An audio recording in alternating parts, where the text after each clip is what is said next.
Hi everyone, it's Miss Ballantyne again. So our Prairie Rose Art Challenge number 2 is to do a continuous line portrait. So this is me, quite nice eyebrows there, Miss Ballantyne.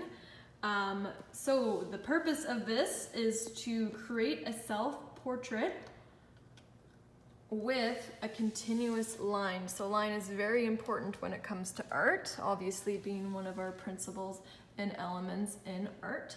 So to create this, you're going to need a pen, a pencil, or you can do it in paint if you'd like, and obviously a piece of paper.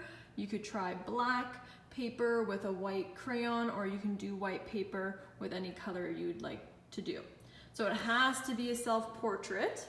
So it's very helpful if you look in a mirror for this while drawing to help. So how you start is you're going to start with the shape of your head. So with a continuous line, you are not lifting your pen or pencil at all. And then you're just going to start to put in the details without lifting. So this whole thing is going to be one huge continuous line.